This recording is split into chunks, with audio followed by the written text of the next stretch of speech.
Hello, and welcome to episode 503 of the Unauthorized History of the Pacific War podcast. My name is Seth Paridon, historian and deputy director of the Mississippi Armed Forces Museum.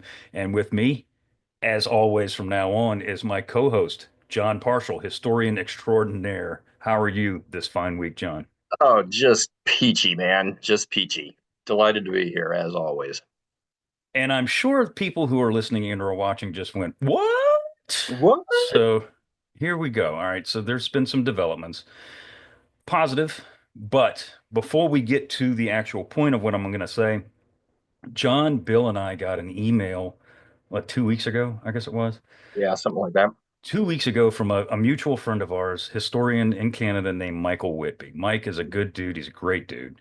Great dude. And he sent us an email as our last episode of season four aired, and it's awesome. So with that, I wanted to read it. I thought you guys would get a kick out of it. It goes like this. So one Tuesday evening about 18 months ago, I came across a pub called the Wistful Warrior. Being a perpetual barfly, I have trouble walking past any pub, but this one looked particularly intriguing, so I ducked in and grabbed a seat at the bar. The pub's walls were covered with pictures of cool ships and submarines and lined with bookcases loaded with neat volumes of naval history. Strangely, one small area of the place had some really grotesque wallpaper. Anyways, wallpaper aside, such was the decor that a nautical junkie could not help but feel at home. So I settled in with a glass of red. It soon became apparent that two gents holding court at the bar were the center of attention, and he spelled center wrong, but I won't hold that against him because he is from Canada. So, but He anyway, is good. Yeah. they were quite the study in contrast. One looked like a bass player with a heavy metal band, clearly a proud headbanger. For some strange reason, he was wearing a flannel shirt, even though we were suffering the oppressive humidity of the Deep South. Brother, you don't know, it just started. The other gent resembled a wise old owl and, and had a glint in his eye that suggested he had done a whole pile of shite he was really proud of but couldn't talk about. I think he may have been related to Jules Verne. Soon, another dude pulled up beside them. He was sporting a really wild tropical shirt and chattered boisterously. It was pretty clear that the three were good buds, passionate about a shared interest.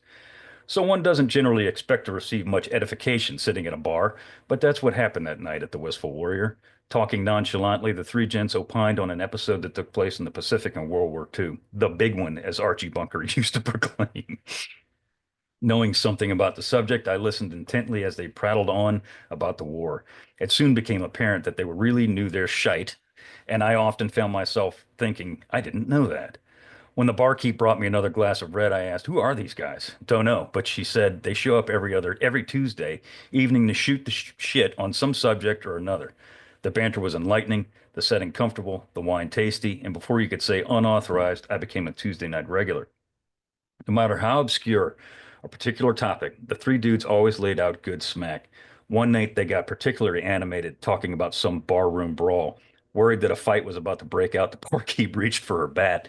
They got even more crazed another night talking about some giant named Ching riding off spitting flames and going boom boom. Such was their excitement.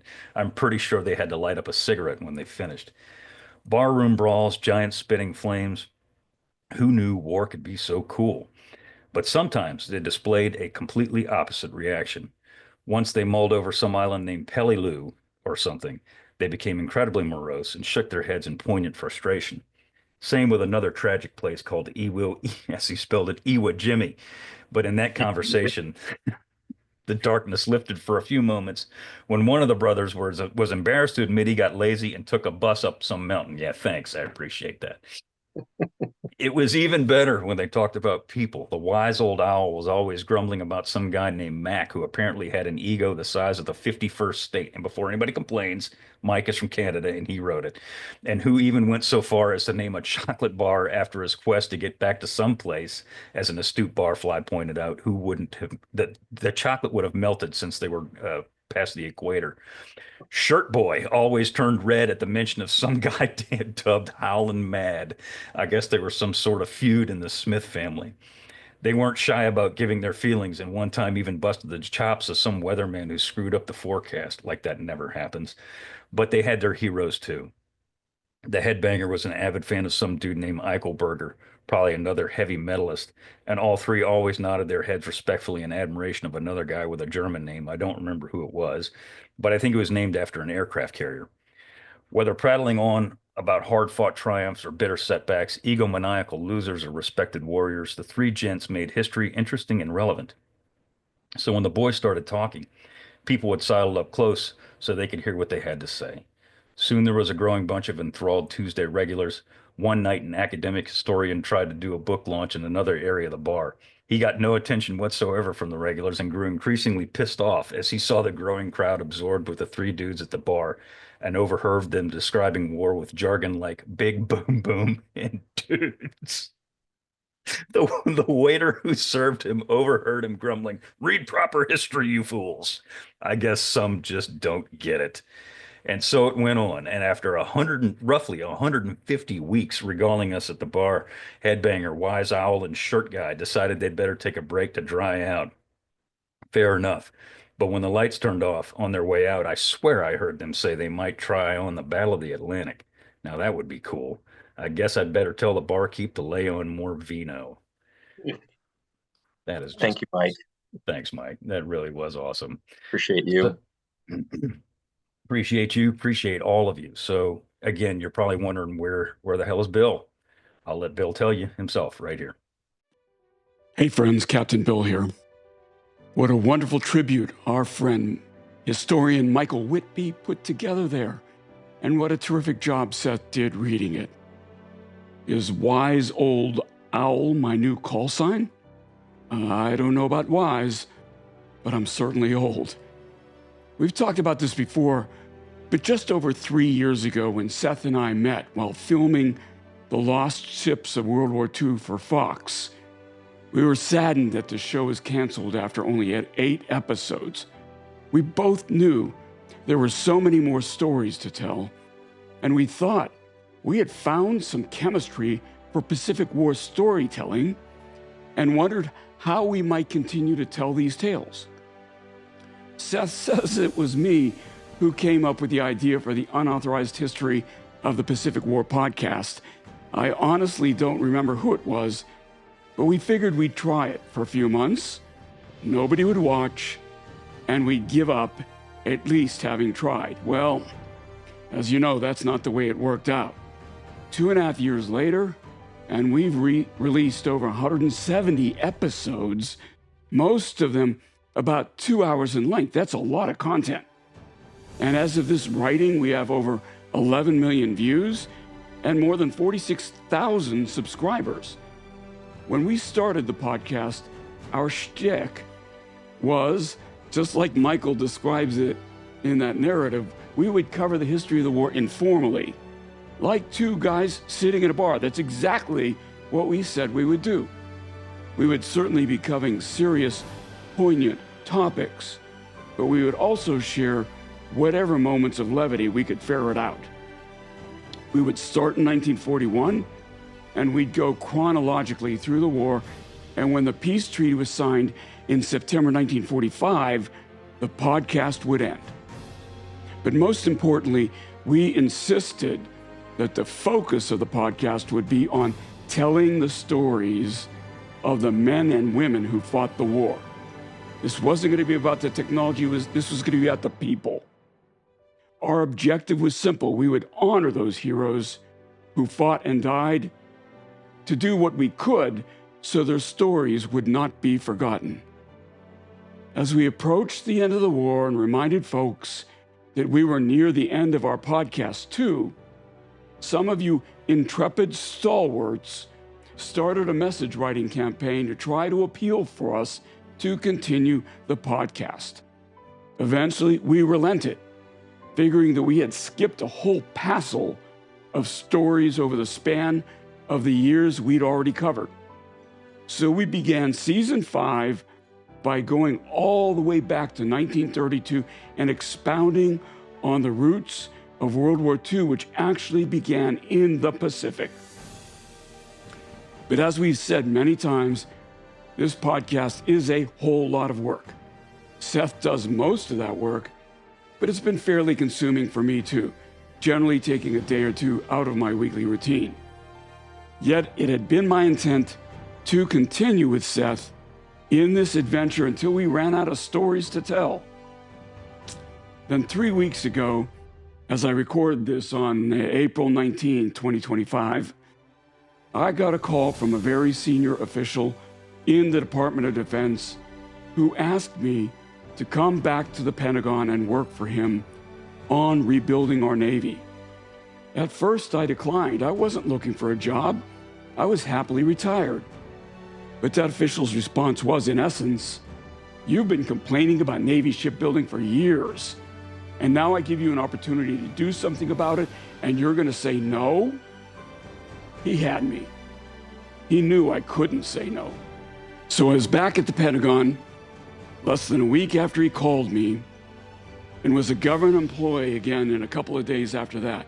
I spent the last 2 weeks back there trying to sort out this huge task ahead of us. Now, whatever you think about this administration, it's clear to me that they are serious about fixing our Navy. And I'm proud to have been asked to be part of that effort. But this job is going to be all-consuming. And what it means is that I won't have time to continue with the podcast, at least not while I'm doing this. I don't know how long this assignment will last, a few months, a year, 3 years. I don't know if the podcast is still active when I'm done, but if it is, I'd love to return and rejoin Seth. We will see how it goes, but until then, it seems like I'm on yet another deployment, but one where I can actually talk to my wife each night. As you've probably been able to detect from watching us, Seth and I have become great friends along the way these last 3 years. I've also developed a great friendship with Jon Parshall, who will permanently step into my shoes. And I've become great friends with other historians, Rich Frank, John McManus, Dave Holland, James Scott, and so many others. I will miss them, and I will miss my time with you. So that's it then. For me, it's back to work. One final note. My last job in the Pentagon ended in 2002, about 10 months after 9/11. I've not had the courage to go back to that spot where I witnessed so much tragedy on that horrible day. But the building has been substantially renovated in the past 23 years. Still, it's weird walking around after all those years. Too many ghosts. In any case, I wish Seth and Jon continued success with the Unauthorized History of the Pacific War podcast, because I'm afraid that this time it appears that I won't see you again next week. So that's it then, at least for now. Captain Toady, out. We're obviously going to miss Bill greatly. Absolutely. And I hope, for my sake, that this is just a temporary thing. This is of whatever duration it is. But yeah, I want Bill back if Bill can possibly make that happen at some point. Because I'm just shirt guy. I mean, none of us can replicate the wise old owl. Anyway, here we are, man. That is very true. But we're gonna saddle on together, and we're gonna make some beautiful music here, John P. So with that, let's get rolling with this week's episode, brother. Yes, sir. Right. So here we go. Spanning some 300 yards across the Yongding River, the ancient bridge was constructed in the 12th century of the Jin Dynasty and restored in the 1600s. The Chinese landmark, slap in the middle of nowhere, had been declared by European explorers to be, quote, without rival in terms of its beauty. 11 arches held up the elevated roadway with 250 marble posts atop which sat some 400 hand-carved white marble ornamental lions, none of which were the same.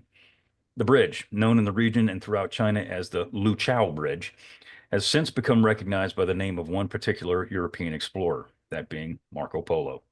The ancient bridge, over which millions of people had strode for centuries, had played virtually no significant role in Chinese history or world history prior to July 7th, 1937. However, on that day, the little marble bridge would be the setting of events that would transform the entire globe. It lasted only a few minutes, a few shots fired, a few shots returned, and that was it. Or at least it should have been it, but that wasn't it. The situation escalated quickly.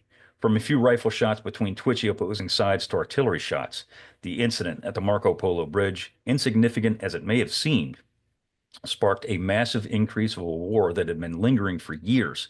The seeds of war that had been planted last week in 1931 at Mukden sprouted with the intensity of the summer weeds that will soon be sprouting in your lush green lawns. Initial attempts to quell the disaster that both sides could see coming were quashed by hawkish officers on both sides, escalating a touchy situation into something that could only end in war. A few exchanges of inaccurate rifle fire between age-old enemies on a hot summer night in July 1937 resulted in the birth of war and the birth of a war that would kill more than 60 million human beings. You know, John, as we sit here and talk about World War II history, and we have for weeks and weeks and months and years now, it's amazing how world-changing events can be started by one little spark. Yeah. And this is no different. Yeah, the whole butterfly effect thing, and here it is, really writ large. There is a camp, of course, that says that World War II actually started with Mukden back in 31, but I'm a 37 guy myself. This right here is the beginning of this globe spanning conflict that is going to end up consuming a minimum of 60 million. Some estimates go up to 75, and we'll never know the number, but yeah, at least in my mind, it pretty much starts right here. I would argue that this is certainly the I think the flashpoint was 31 in Mukden, but I think this certainly the gasoline was poured on the fire here, because the fire had been lingering, and I think it just Well, blows yeah, and over. we're now going to have active combat operations until this sucker is over with in September of 45. So, yeah. Absolutely. Anyway, So let's set the stage for 1937. So China is in 37 is an incredibly divided nation, and I think that's something that people don't really kind of understand when you're looking at China today, yep, as opposed to that period in time. In 1937, it was not China. There were little, there were not little, there were provinces all over the country, as there still are today. yep, But these provinces, by and large, were ruled by different populations, different parties, different religious beliefs, different political beliefs, individual warlords. It was a fractured nation, right. and this is no different in 1937. Yeah, and the term warlords has kind of gone out of fashion, I guess I would argue, and that we tend to refer to them now as regional leaders, or call them what you will. The bottom line is that when we look back, we tend to think, Chiang Kai Shek, nationalist leader, but the truth of the matter that I don't think was even properly apprehended at the time by the Americans was that, in the words of Rich Frank, Zhang didn't so much rule over nationalist China as he kind of presided over this loose coalition of people that, there are all these deals that have been made between various regional warlords, leaders, what have you, to cobble together some sentiment of a nationalist government that still is really only in charge of about a third of what comprised China at that time. Absolutely. And that's how you put that in the notes is that, some of these warlords, regional leaders, whatever you want to call them, their loyalty shifted like as the wind blows, or Yeah, whoever paid them more. And honest to God, I mean, it's yeah, like, today's college football players, it's like whoever's going to give me more money, that's where I'm going to go to school. right. And Yeah, it's no different here. It's the very, very same thing here, or very similar, obviously, very similar thing here. But yeah, 100% to your point, Chang was not he was recognized by the United States and the Allies as the leader of China, and that's certainly something that he wanted to grow into, yeah, but he really wasn't. And the third of the population that you're talking about is yeah, that's 100% right. yeah, So he was never, speaking of Chiang Kai-shek, he was never yeah. elected to anything at all. He kind of rose in the ranks of Chinese society and to Right. get to where he was. Yeah, and Um, he's an yeah, interesting dude too, because a lot of people try to define him in terms of, was he pro-Western, was he anti-Western? And I think the easiest way to think of him is he's pro-Chinese. he's pro Chiang too, but He's yeah. pro-Shang, absolutely. That this is a guy who has a real sense of his own personal destiny about him. He believes that he is, going to be the individual who is eventually going to unite China under one party's rule, the KMT. So yeah, there's no lack of ego here, I guess I would say. But then again, you know, great men often do not lack for ego. You look at a guy like Charles de Gaulle, you can draw some parallels there too. That was an individual who just had an unswerving belief in his own ability to craft statehood. And, he had a very coherent idea of what he wanted a post war France to look like. Shang has got, the same sort of drive to put a united China back on the world map after what has been hundreds of years Yeah. of division and oppression, frankly, by outside powers. That Yeah. is not And a position that China is used to being in. no, certainly not now. But Yeah, yeah, 100% to your point. He's trying to a degree, unite the country, but he's doing it in multiple ways too. He's doing it, through bribery, yeah, through, backstabbing. He's doing it. He's trying to do it the right way at some points too. So he's made friends. He's made a lot of enemies too. And you're going to hear a lot about Chang in this season because we're going to be talking about we'll be China talking. a fair amount. And by 1937, the specific area that we're going to talk about here today, the Marco Polo Bridge, had become infested with both Japanese and Chinese, and there's these differing warlord Right. factions that are around here. So it's a hotbed of anything can happen here, and it'll probably turn out bad here. Yeah, So the 29th Route Army, which you're going to hear a lot about today, is the major unit in this area, Chinese unit. It's under a local warlord named General Song. Probably not pronouncing it right, but that's how it's spelled, Song, S-O-N-G. And he is basically face to face with the Japanese North China Garrison Army in the area, which it sounds like a lot of folks, but around Marco Polo Bridge, it really wasn't a whole lot of dudes, was it? yeah. No, there's not that many. Um, so the Japanese have got basically what it's a light division. It's a couple of reinforced regiments is really what it comes down to. About 5,600 troops in the area around Beijing, which spans this neck of the woods where the Marco Polo Bridge is located, and they've got another about 10,000 troops that are kind of scattered through this larger general area, and then 40,000 back in Manchuria, which is the core of the Kwantung Army, if you will. So, like a lot of the foreign powers during this point in time, um, the Japanese are not the only people that have troops here. We have troops here. Right. Yeah. There's Marines in numerous cities in China that are protecting foreign enclaves. So this is all an outcome of the Boxer Rebellion, that foreign powers were allowed to station small groups of troops in the major cities to supposedly protect their contingents of civilians that were located in those cities. And the Japanese are no different in that respect, in that there's about 10 to 15,000 Japanese civilians that are located in Beijing or its immediate environs. And that's why the Japanese have got combat troops here, is supposedly to protect those foreign nationals. Um, but in actuality, of course, the presence of those troops is to continue to intimidate the growing power of the nationalist regime. Absolutely.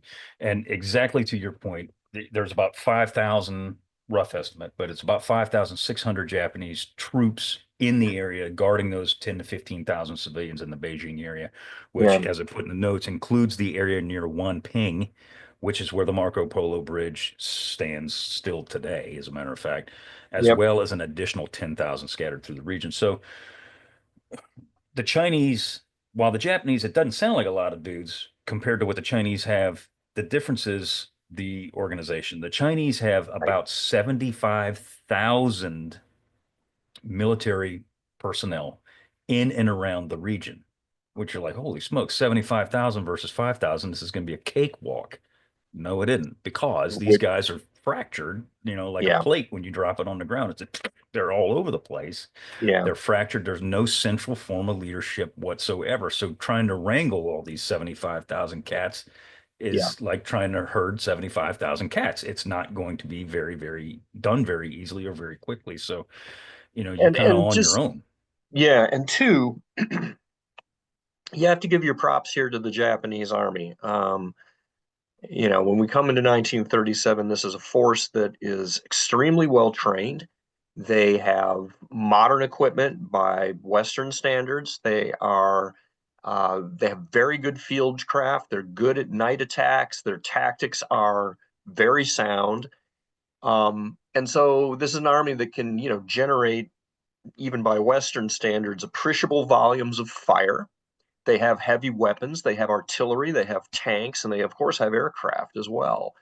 And the other thing they have going for them, which is going to be true throughout the war, is they just have unit cohesion in spades. The problem with the Chinese formations is that they're not nearly as well trained or equipped. And so, 75,000 versus 5,600, that's actually basically a stand up fight as far as the odds in China are concerned. I hate to say it. That's maybe a little lopsided towards the Chinese, but the Japanese regularly during their campaigning that we'll be getting into later on considered any one of their battalions to be worth six or seven Chinese battalions. And that wasn't necessarily wrong just because of the disparities in training, cohesion, and equipment that they had in their favor. Yeah. And you're going to see that over and Over over and and over and over over. again. Yep. So, because of the Boxer Rebellion agreements after the Boxer Rebellion that you mentioned just a couple minutes ago, one of the issues that could be that, as we're going to see, is going to cause what happens here is that the foreign militaries that were stationed in China could legally conduct maneuvers and train. Essentially, they're not just going to sit there and twiddle their thumbs. They're Right. going to train all of them, which includes the United States, Great Yep. Britain, whomever is there. And of course, that also includes the Japanese. So the Japanese are doing and they're planning to do this very same thing. So the maneuvers would often, wherever they were being held, wherever it was, the Japanese would notify the local population, hey, we're going to come out here, we're going to do, whatever. And there will be some shooting. So you might Right. want to stay away, These are and we're going yeah, to be these are very, very careful. Yeah, live fire exercises on, where, you just think about it. What that must have been a real mind bender that yeah, yeah, the Japanese come out here every so often and take over an appreciable plot of yeah, land, and they're gonna yeah march around and shoot at each other and fire mortars and artillery and do whatever it is that exactly. they do. Yeah, And it's not a baseball field. I mean, it's right. a lot of land. It's a Yeah, it's a we're chunk of talking a chunk of territory. big chunk of land. Exactly.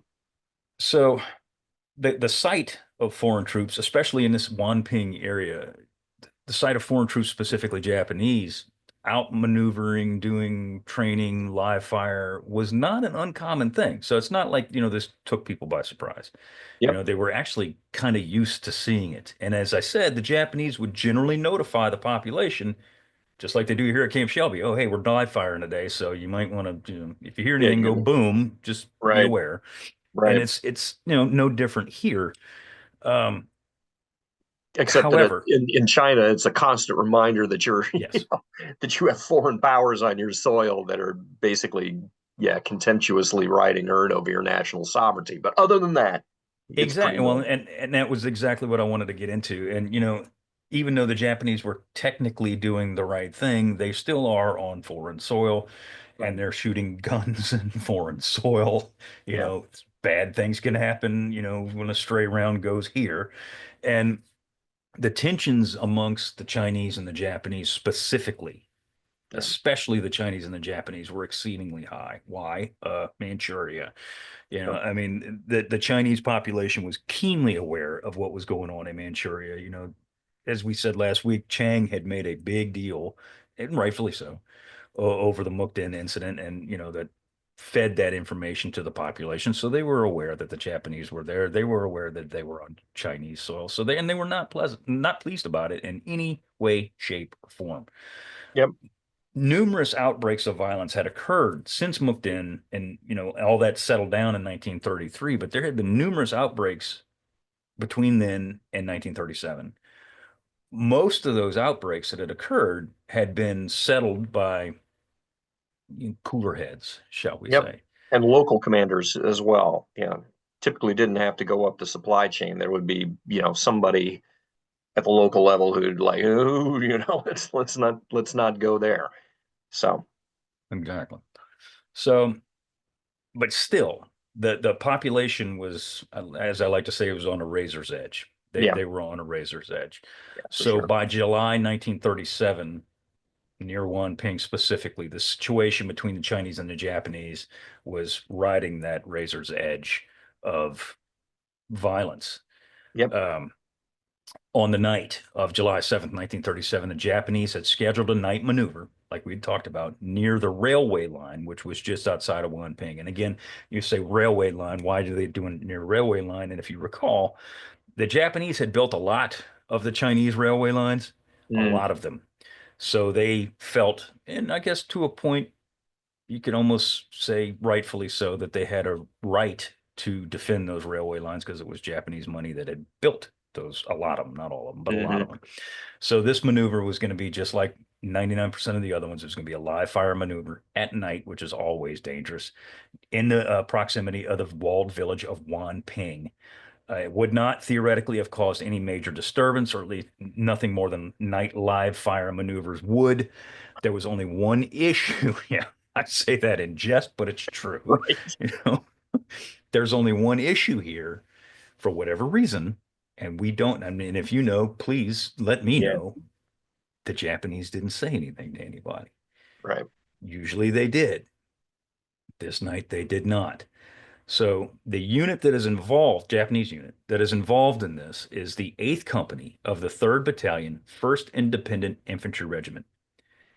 That unit was under the command of one, he's then a Major, Yep. Ichiki Kiyono. Yep. Yep. Anybody who's familiar with the Guadalcanal campaign knows this guy. Ichiki, otherwise known as Iki, depending on how you pronounce his name. Yeah, is going to be the gentleman who is going to attack the Marines at Alligator Creek and suffer for it. So here he is in China in 1937, and Ichiki has a real reputation already within the Japanese army as being your just prototypical IJA fire breathing infantry officer. That's who this guy is, and he's going to be the cat who's on duty tonight. And he is going to carry that torch all the way through 1942. So Yep. he was ordered to bring, and again, he wasn't doing this on his own. He was, although some of the actions that follow are his, but Mm-hmm. this particular episode, he was ordered to bring his people out to this middle of nowhere field and conduct his live fire maneuvers at night. Um, so is the blame Ichiki's for not notifying the Chinese?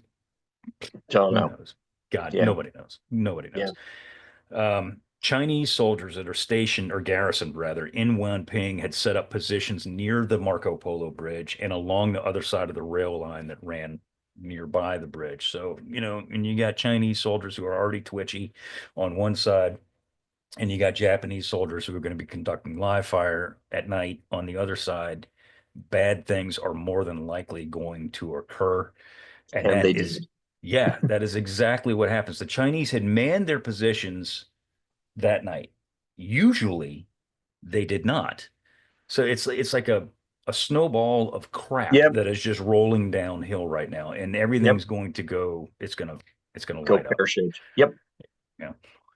So Ichiki brings his men into the area. He fans them out. They begin their live fire maneuvers. It's hot. It's humid. It's disgusting. It's gross outside. And again, if you've ever been in the humidity in the southern portion of this country, you know how quickly tempers rather can flare. This is no different here. Yep. As the first portion of the maneuvers drew to a close, Ichiki calls his men back to their positions, and shots zip through his men. Just boom, boom, boom. Yep. Just From the start Chinese. from the Yep. Chinese side. Yep. One shot, then another, and then a small volley of a dozen or more rifle shots is what was described later. Japanese take cover, rightfully so. They return fire, and roll is called. And then, John, somebody's missing. All of a sudden, it is noticed that one Private Shimura Kikujiro is not in our ranks, and we don't know where this cat is. And so, as soon as that becomes clear, Ichiki immediately orders a search of the surrounding environs, including this village of Wanping. And the Chinese are like, no, you can't come in. And the Japanese are unhappy about that. And Ichiki at this point reports this missing soldier to his superior officer, Colonel Mutaguchi Renya, who is another cat that we're going to become much more familiar with. It's ironic, actually. I'm just in, like, tomorrow, I'm flying to New York City to shoot a TV show where we're going to be talking about the Battle of Imphal and Kohima. And Mutaguchi is going to be the commander of an army in Burma that is going to be in charge of that operation. He's a blockhead then, and he's a blockhead now. That's just kind of the deal. Because Mutaguchi is a fire-breathing nationalist. He wants war with the Chinese if he can possibly get it, because he thinks the Chinese are pushovers. And as a result, when Mutaguchi is apprised of the fact that we're missing this soldier, he orders Ichiki to find this guy at all costs and to go ahead and search Wanping, and I don't care what the Chinese have to say about it. And that is exactly what happens. Yeah. There's a couple of different stories about what actually happens to Shimura, Private Shimura. One of the more favorable stories is that he had the runs. He had to Yeah. go. He had a stomach issue. He Right. apparently had to relieve himself. He had no choice. And, we've probably all been Crawls there, off but in the bushes and takes care yeah, of it. And when he gets done, can't everybody's find his gone. feet. Everybody's gone. Yeah. It's the middle of the Everybody's night. Yeah, Yeah. everybody's gone. The other story is that he'd wandered into town and gotten into a brothel. I personally don't believe that, Yeah. but that's the story that's out there. Um, as Ichiki's reporting Shimura's disappearance, Shimura Yeah. shows back up. Right. He's Here like, I am, "Sorry boy. guys, here I am." Yeah. Word of his reappearance reached company level in the Japanese. So Ichiki knew he was there. Yep. Mutaguchi never got that word, or at least he didn't get that word then. Right. And to that end, he still thinks that, or believes, or wants to believe that the Chinese have this guy and are holding him hostage or killed him or whatever the hell the case may be. Ichiki apparently finds out, as I said, and then goes to Mutaguchi and argues with him and says, "No, look, he's here. We found him. Everything's Right. cool. Everything's good to go." Of all people, you would think that Yeah. as we what we know about Ichiki, that he would be the one like, "Let's go." He's the one saying, everything's okay. We're cool. Let's not do anything stupid. Let's not do anything rash. The dude's Right. here." But Mutaguchi won't hear of Mutaguchi, it. no, he doesn't care. Yeah. Which is emblematic of the man. Because, yeah, this, again, fast forwarding, I love the foreshadowing here that, the campaign in 1944 that he's going to launch is just incredibly short-sighted for its terrible logistical planning. And here is another example of, once Mutaguchi has an idea in his head, he will not let it go, no matter what the objective facts on the ground that are presented to him are. And yeah, the result is that you can make a credible argument here that it is Mutaguchi that starts World War II. Yeah. Yeah. I don't think you could really argue against that as to what Yeah, happens next, because he reissues orders to Ichiki to basically surround the village of Wanping. a long And if thing. you have to, which of course in army languages do this, you bring up your artillery and you start Yep, shooting. And that is exactly what the Japanese do. As the sun rises, so does the Japanese artillery. The Chinese return fire, the Japanese answer in kind. Now, casualties are starting to be sustained. Before, nobody got hit. right, Nobody'd been hit, nobody'd been hurt, or somebody may have skinned a knee, but nobody took a bullet, right. and everything was theoretically could have been calmed down, and cooler heads could have prevailed, and they Yes, actually do briefly. Temporarily, that's right. Yeah, there's a very brief ceasefire that is reached. The Japanese begin to withdraw, and unfortunately, as they withdraw, they come under fire again from the Chinese. And with that, they return fire against the Chinese, resume their positions, begin taking the village under fire again with artillery, and yeah, everything is just kind of stop, start, stop, start. But the end result is that the ceasefires do not hold. Right. As you put in your notes here, it seems that after the war, it came out that it actually may have been Chinese communists who were uh, continuing the fight, even though they weren't actually officially part of the Wanping garrison. That is the theory. That is the Yeah. theory. Where'd you? Peter Harmonson pushes that theory, and I tend to kind of believe it because every time, like you said, that there was a ceasefire, of which I believe there were at least three, Yeah. things flare up again, and it's some Right. random dude takes, and it's not the Japanese shooting, it's the Chinese shooting at the Japanese, Hmm. and then the Japanese return fire and answer in kind. So it just every time it kind of settles down, it Right. erupts again. Yep. So again, there's no way to pinpoint that, but that's the theory. Yeah. So the word goes up the command chain to Tokyo. Tokyo says, let's tamp this down here. We don't need a shooting war. But at the same time, the Army General Staff does cut orders to begin moving troops in from Korea and the home islands to various locales within China. So there would seem to be what I want to say, conflict within the higher ranks of the Japanese army as well. Some wanted peace, some wanted escalation, and in the end, it's going to be the escalatory powers that are going to win out. On both sides. Yeah, And that's something, as we've talked about this war from the get-go, usually we pin the moniker of aggressor on the Japanese. And for sure there were some, Mutaguchi was a tool. yes.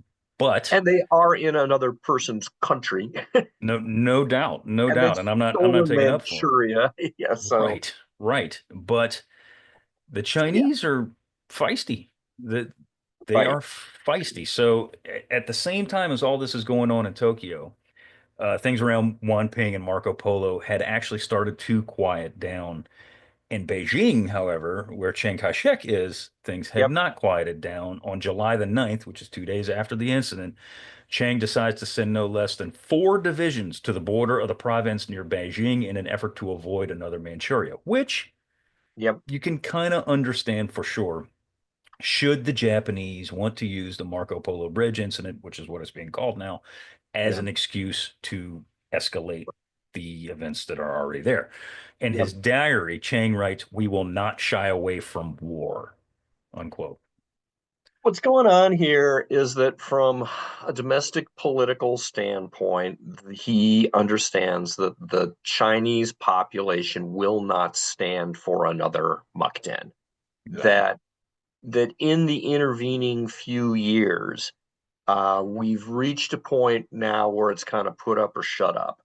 That if you, Shang, are in fact going to be the leader of united China, you cannot tolerate any more trammelings of Chinese sovereignty in the way that, everybody recognizes that the Nationalist Army was in no position to fight a battle against the Japanese in 1931. But it's 6 years later now, and kind of ready or not, from just a domestic political standpoint, Shang cannot back down. That's where we're at. He's going to lose. He's going to lose his position if this happens again. I mean, there's Correct. a lot more people in China than there are of just one Chang. So That's right. things could turn ugly very, very, very quickly. Yep. So in Japan, and this is, where we're going to focus a lot of the rest of this, there, as you were saying just a minute ago, there were arguments within the government of sending more troops to China or just kind of letting this latest incident, as the Japanese always called everything, An an incident. incident, Yep. letting it just float down the river and just moving on. But the army are the ones that are fanning the flames internally. However, there was one voice against sending more troops to China, and Bill and I talked about him last week, and what would be Bill's final episode is this guy Yeah. named Ishiwara Kanji. Yep. Ishiwara Kanji, who's now a general, he was a colonel in 1931, Yep. was the guy that set up the Mukden incident, literally planned Yep. it out. Yep. He's the one voice of reason that says, Yep. yeah, let's not send any people over there. Yeah. This guy's a Really, weird dude, man. he's a weird dude, a virulent nationalist. Yeah, the architect of Mukden.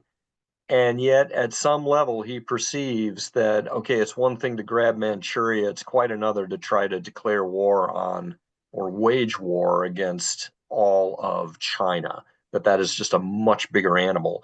And he, says that if we get involved here, this is going to be a disaster. It's going to cost us, in his estimate, 5.5 billion yen. And it's going to take at least 15 divisions 6 months to do the job here, which, as it turns out, is going to be a very lowball sort of estimate. But nevertheless, he does not think that this is a good idea. He calls this an endless bog for Japan that would never end. And he was absolutely bright. Yeah, because Yeah, they're still there in 1945. right. Yeah.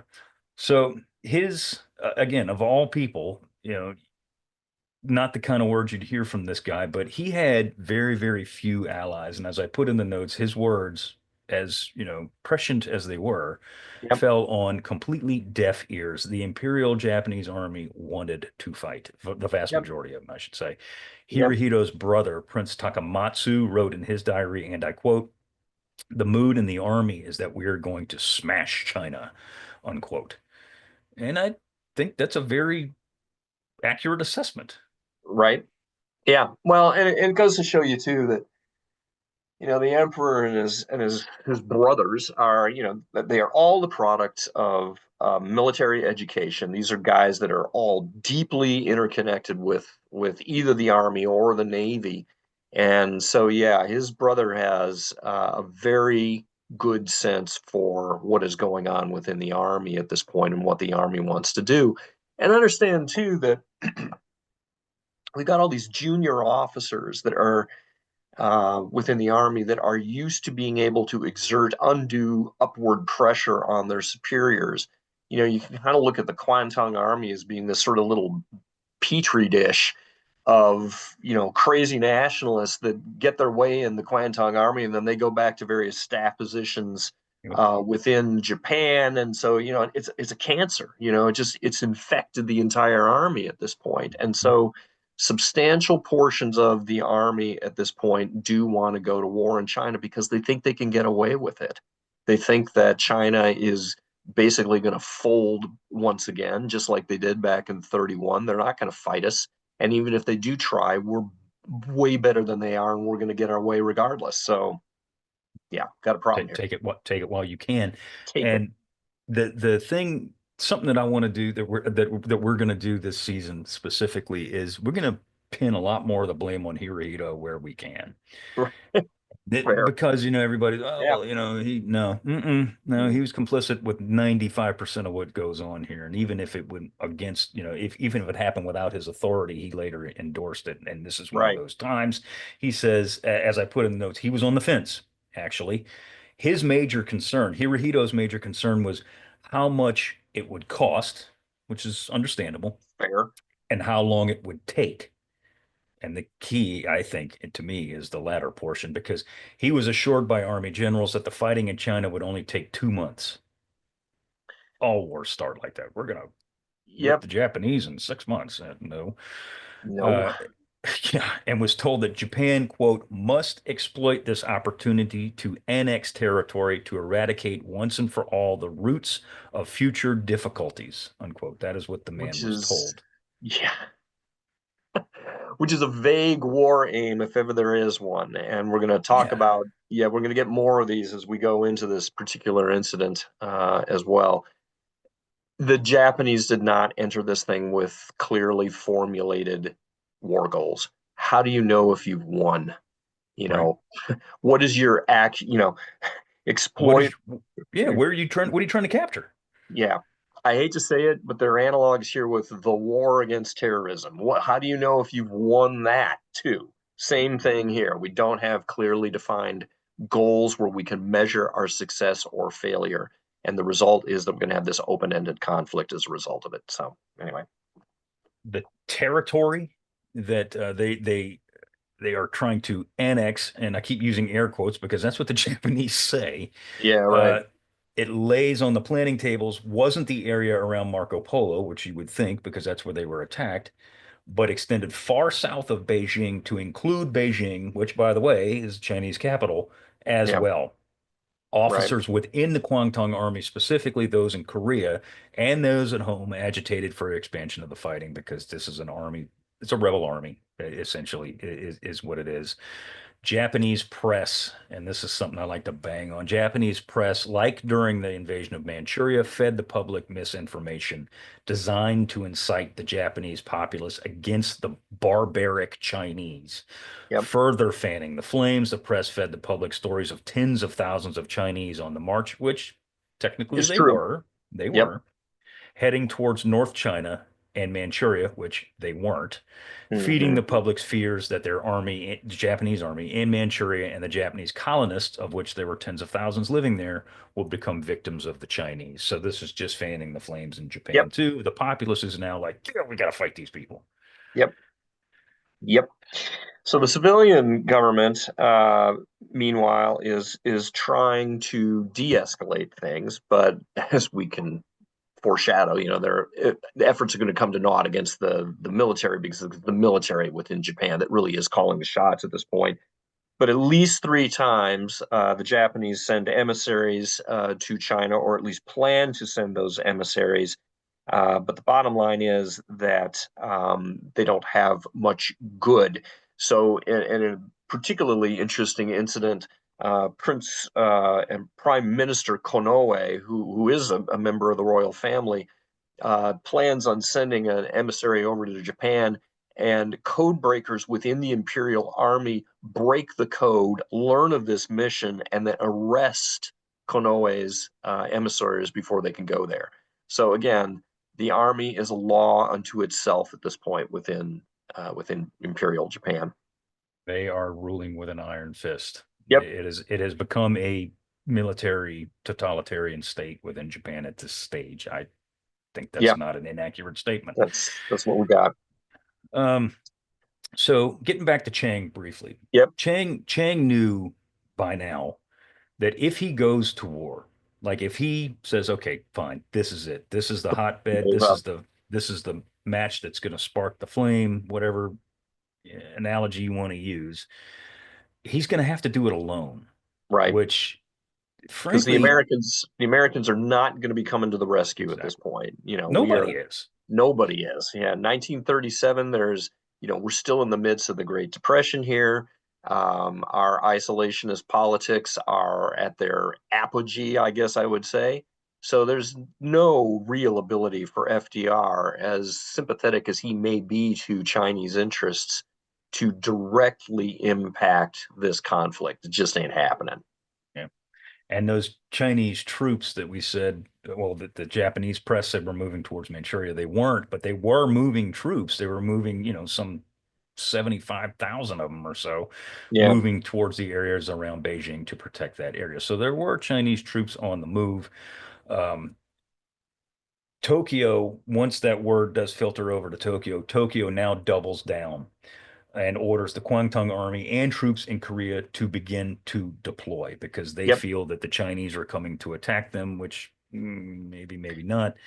And once again, you have this sort of analogy with the Guns of August in 1914, where as soon as the mobilization cycles start kicking up, then everybody gets into this mode of operation like, oh, we can't fall behind in that because if we do, Yeah, the local forces that are already there, we may get clobbered. yeah. And so that's what's going on at this point on both sides. So by July the 26th, this is less than a month after the incident. some 210,000 Japanese soldiers were earmarked for duty, as they said in China. It ain't duty in China, Jackson. That's going to be invasion and full-scale war. Right. Still, the Japanese had yet to declare a state of war, instead hoping to neutralize Chinese forces in northern China quickly. On the same day that the Japanese ordered the 210,000 men, their vacillating and waiting ended because on July the 26th, the Japanese opened the fighting full scale with Hirohito's orders for his Kwantung army to, quote, and I quote, chastise the Chinese army in the Peking Tientsin area and bring stability to the main strategic places in that region, unquote. In other words, as I put in the notes, attack. Yep. And again, here's a perfect example of a nebulous war aim. How do I know if the Chinese have been chastised? Yeah. So, yeah, the Japanese are just marching into disaster here. It's a mutual disaster, obviously. It's terrible for the Chinese too. Um, but let the quagmire begin. And that's exactly what happens because the Japanese are going to, their rationale, as I put in notes, is to protect Japanese nationals. Not with 210,000 troops, you're not protecting Right. Japanese nationals. They're closing in on the city of Beijing. They halted the Japanese army, or specifically the 20th Division, halted and declared that the defending Chinese general, the same guy who was in control of So, the area near Wanping, General Song, yep, retreat and cede the city to the Japanese. like Song, that's going to happen. yeah, I mean, come Come on. on. Yes, Give give me, us your capital. yeah, yeah.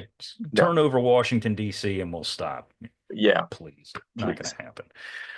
So on the 28th of July, 2 days later, the 20th Division launches a full-scale attack on the city of Beijing, supported by airstrikes. So now everybody's getting in on the, well, almost everybody's getting in on the game. Fighting raged in the area throughout the day. Chinese, as you were talking about and alluded to earlier, falling back, basically folding like lawn chairs, just boom, and they get attacked and they run. Yep. By the end of the 28th, Chinese General Song began the withdrawal of the 29th Route Army, and Beijing fell to the Japanese in 2 days. The capital did. However, as you said, what are the goals of this? They're not intent on stopping now that they've captured Beijing. Right. They just keep on trucking. Yep. Yeah. Well, because there is no end game really at this point. Right. It's Nor just will there be. Yeah. yeah, it's you've moved into sort of smash and grab mode here that this is kind of like waving a red cape in front of the bull, that you've just gotten away with this easy victory in Beijing. The Chinese appear to be folding, so the Japanese are just going to go full bore ahead here and continue advancing and chastising as rapidly as they can. So, to that end, folding like a lawn chair, m- as the Japanese are racking up victory after victory with basically not a lot of effort, Yeah, there's a lot of people in China, in the government, that are like, hey, you know what? This probably is not going to end well because yep, our army is getting their asses kicked. yes. Why don't we sue for peace? I know we've got, tens and tens and tens of thousands of people here, but they're not doing squat. Why is that, John? The problem that you've got here again is that the Chinese army is just not prepared to fight a modern westernized opponent. That's what it comes down to. When we talk about a Chinese division, this is usually an outfit that is going to be, a couple of reinforced regiments, maybe 5 or 6 thousand guys with very little in the way of heavy weapons. The majority of these are light infantry forces. They're lucky if they've got rifles and a few, light machine guns, that sort of thing. There is a corps within the KMT army that has been trained by the Germans and are better equipped, but better is kind of a relative sort of thing. And you have to take into account too that just in terms of per capita GDP, I don't have the numbers handy off the top of my head, but this is ballparkish. At this point in time, 1937, as measured in 1990 dollars, U.S. and some of the wealthier European powers are reporting per capita GDPs of between $4,500 to $6,000 per person. U.S. being at the top of the heap, about right around 6,000. The Japanese have a about a third of that. So their per capita GDP is around 21 to 2400 bucks. Chinese are sitting at $700 to $800 per head, which means that this is a largely agrarian economy. It is based on subsistence farming, and there's just not a lot of spare money running around here for the Chinese to be able to arm and equip a modern military. Yes, their population is much larger. I want to say that China's population now is around 420 million or something like that versus Japan's 70 million. So they outnumber the Japanese 6 to 1. And probably in terms of, total GDP, it's a larger chunk of GDP than Japan has. But again, that per capita slice is really, really important. There's just not a lot of overhead to buy the weapons that they need and the training that they need, which means that when you're faced with a modern opponent that, again, just has unit cohesion and spades and they hit you in the face with, a straight up attack, yes, these Chinese units just fold. Traditionally, what we'll see in this war as a whole for the next 7 years is that the Chinese, their most effective tactic is usually to lure the Japanese into making unwise advances deep into the interior that will stretch their logistics to the point that the Chinese then can launch a counterattack against those units that have stuck their necks out way too far and hit them and, in some cases very badly hurt them. We'll see that at the Second Battle of Shanghai in the beginning of 1942. But here, the Japanese are launching what are very front-loaded attacks against the Chinese. They've got plenty of logistics. This is the very beginning of their offensive. And so, yeah, they just absolutely have their way with the Chinese. They clobber them. They clobber them so quickly and so hard that we were talking about what are their goals? What are their goals? The Japanese goals, that is. Apparently, they get to a point where they're all right, fine. Let's stop now. And they essentially do kind of pull the brakes on the offensive. Yep. And they stop when there's really nothing in their way anymore.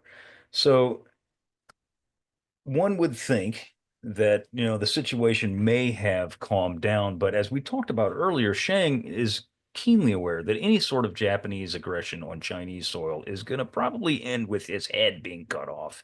That's right. Quite literally. He has got to do something. And even though the Japanese have stopped, and they have stopped, he says on the 7th of August, 1937, that and in an address given to the Chinese government, Chiang made his case for all-out war with Japan, and he says, and I quote, "If we can win this war, then we can revive the country and turn danger into security. But if China loses a war with Japan, then I fear it may take decades or even centuries to revive it," unquote. And this is all just a part of a huge, speech filled with rhetoric to incite the Chinese government into basically unanimously saying, "Yep, we're going to fight." Yep. And he basically gets his way after, riling. That was one thing Chang was good at, was riling up the populace. And that's what he Yep. does here within the Chinese government. And it rises to a fervor and it, winds up bringing up pretty nasty stuff. Yeah. Well, and he makes no bones about the fact that he understands that the Chinese military is not nearly as good as the Japanese military at this point. But again, we're sort of in a position of use it or lose it, at least in terms of domestic political capital, I guess I would say that the Chinese people expect that the nationalist government, if it is in fact our true nationalist national government, is going to fight to protect the territorial integrity of China. If you're not going to do that, then you're not a legitimate government anymore. And so, the bottom line is that Shang feels compelled to fight. And from the Japanese perspective, too, a revitalized China is the last thing that they need. They understand that if the Chinese, being a much larger country as they are, ever get unified, it's going to be problematic for Japanese designs. Japan, in a sense, and you can look at the arguments of people like Richard Overy, his last book, Blood and Ruins, I think makes a fairly compelling case that what's going on here is that the Japanese, having been locked out of world markets as a result of the Great Depression, are making a final bid for a colonial style empire. And the only place they can secure that empire is on the ground in Asia, because all the other plum colonies have been tookened by, the British and the French. There's no place to go in the Pacific Ocean other than our piddly little mandates out in the middle of the ocean. Okay, great, I've got Saipan, whoop-de-doo. But if I'm going to become an Yeah. economic superpower in the same vein as the British Empire, I've got to build that trading block, and extractive capability has got to happen in China. And if the Chinese start uniting, you know, we're in a world of hurt here. I hate to say it, but I'm going back to the movie Bug's Life and Hopper, right? Mhm. He, recognizing if those puny little ants ever get Yep. wind of that fact, there goes our way of life. That's what's going on here. The Yep. Japanese are reacting to an existential threat to their ability to create a colonial empire by trying to knock the knees out from underneath any sort of a nascent national government. And that was awesome, by the way, Bug's Life. That was brilliant. That was I've, absolutely brilliant. I didn't think of that until you said that. I'm like, you're 100% right, because that's I've exactly what. watched that scene in the cantina where Hopper kills three of his gang members by burying them under seeds. I don't know how many times. It's just such a brilliant scene. So I was just going to say, point of clarification, for those people who are going to nail us for that. Beijing is not the capital at this point. Beijing is, the imperial city, but it is Nanking, or Nanjing, as we would call it now, that is the nationalist imperial capital, about 560 miles to the south on the fabulous Yangtze River. So I just And wanted that to is part that that. is yeah, yeah, because we're going to get drilled for that. And Beijing, of course, is the And capital rightly, now, but it wasn't in yes, was 1937. not. No. Sorry, guys. Yeah. Oops. So when Chang is, going on and on and on and on and on to the Chinese government, he has a line that and he closes. He talks for 20 minutes straight without taking a friggin' breath, trying to amp up his people. And I want to read this last line that he spits out because it is pretty freaking cool. He says, quote, "So comrades, he's asking the Chinese government if they're going to war for all intents and purposes. He says, so comrades, we need a decision. Do we fight or shall we be destroyed?" So he lays it on the line. Yep. And of course, the Chinese government votes almost unanimously for a war against Japan at this time. So the next several days after this occurs sees massive preparations nationwide, specifically in the capital of Nanking, Nanjing, whatever you want to call it. We'll call it by the World War II name. We'll say Nanking. Yep. And this includes digging trenches, air raid shelters, all this other jazz. But Chang feels that he's going to need a battle site specifically to, as you were saying, kind of lure the Japanese into to Yep. extract casualties and to also get, because he's a master politician at this stage anyway, I should say, later not so much, to garner world attention. So Yep. what better city to set the stage for than Shanghai, John? The massive port. Yeah, that is. Yeah, you can look at that and say it's a good decision from a domestic political standpoint. It's not going to end up being such a good decision from a revenue generation standpoint. One of the things that Rich Frank is pointing out in his Tower of Skulls is that the nationalist government's sources of revenue are relatively flimsy, and a lot of them are based on import taxes that are coming into these major ports, and there is no port more major than Shanghai at this point. So if he loses Shanghai along with some of the other ports that are along the coast of China, that's going to end up being a real blow to nationalist revenue streams, which he obviously needs. So he's really kind of laying it on the line by, selecting Shanghai to be the site of this battle.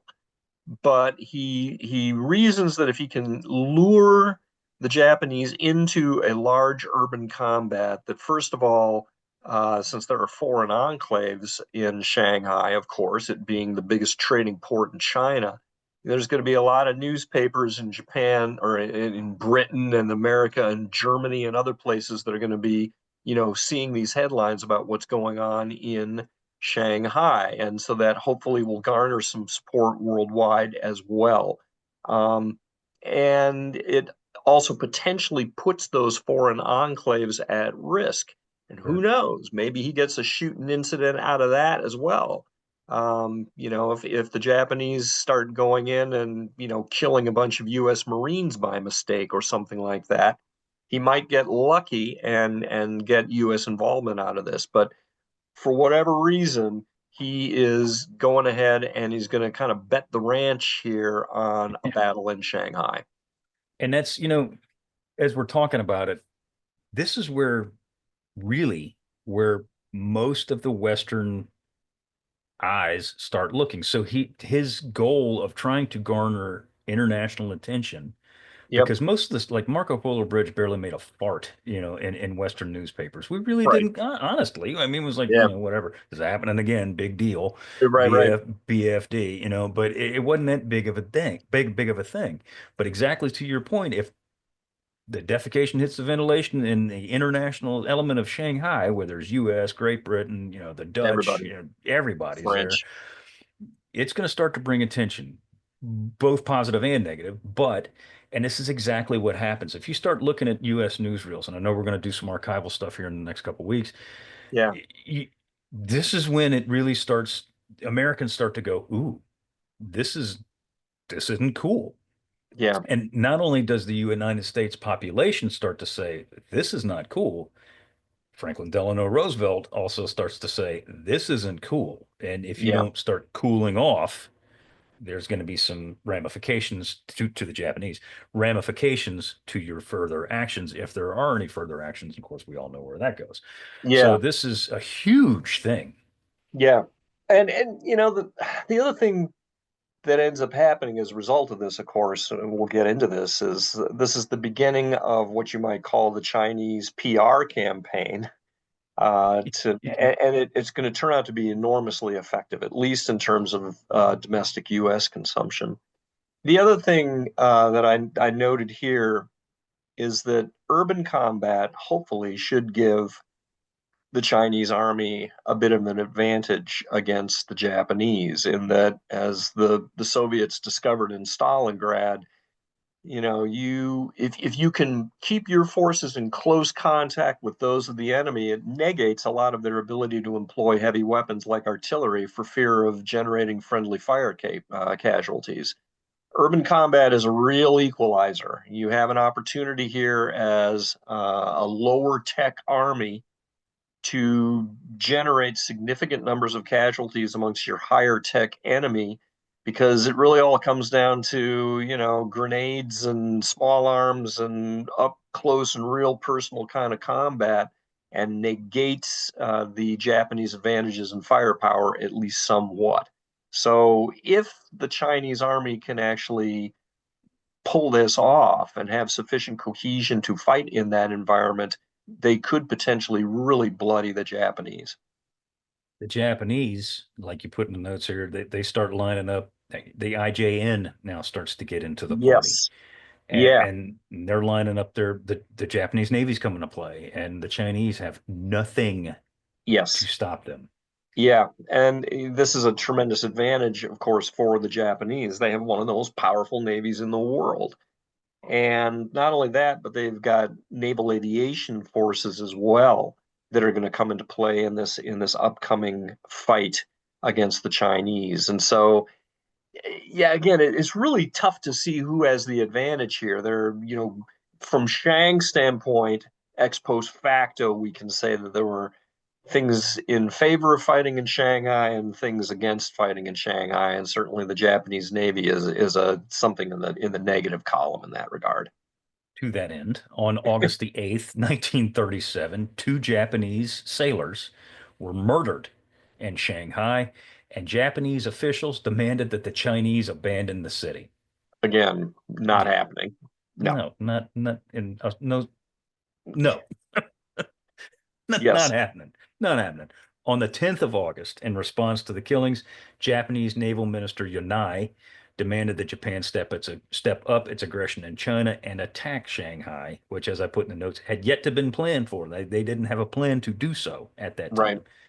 time. Um, Japanese cabinet approved the recommendation for mobilization and stated that Japan should attack Shanghai in the next month. So obviously, they don't have a clue. They don't have a plan for anything. 2 days later, on the 12th of August, Japanese Army Ministry ordered some 300,000 troops to China. It is on now. I mean, Yeah. you almost have a 500,000 people on their way or there going into China. This is now a full-scale war. This is Yep. going to go south quickly. On the 13th of August, Chang gave orders to defend Shanghai, quote, divert the enemy in the sea, block off the coast, and resist landings. And as I put, resist they would initially anyway.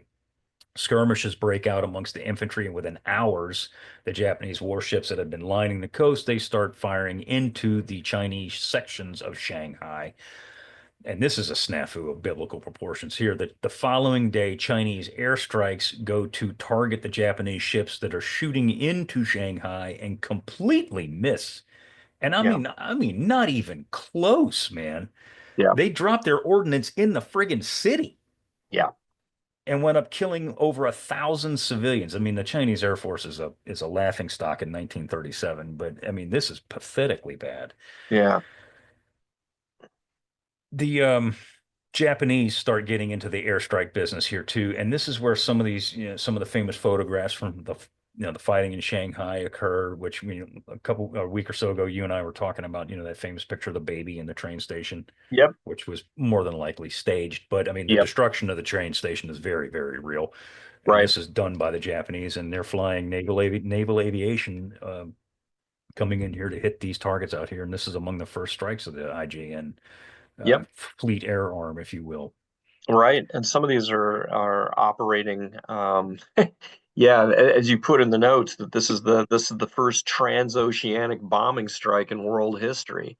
Right. So the air war in China tends to get overshadowed, and I actually hope that we'll have a chance to talk about just that aspect of the conflict in a little more detail at some point here. A lot of Westerners just completely overlook the fact that, yeah, there was a very active air war going on in China from 37 through the remainder of the war, and there were actually a lot of fairly innovative things happening here, in that the Japanese had deliberately built their bombers to have extremely long range. And so they're conducting raids that, even by RAF Bomber Command standards in 1942 or 43, would be considered pretty damn long range missions. But yeah, the Japanese have the capability to do that. And they're going to have to really grow their air doctrine to make that happen. Nevertheless, the problem for the Chinese at this point is, yeah, their air force is performing pathetically. The Japanese then immediately retaliate against their Chinese opposite numbers, begin smashing their airfields and so forth. And meanwhile, in the city, things are not going well for the Chinese either.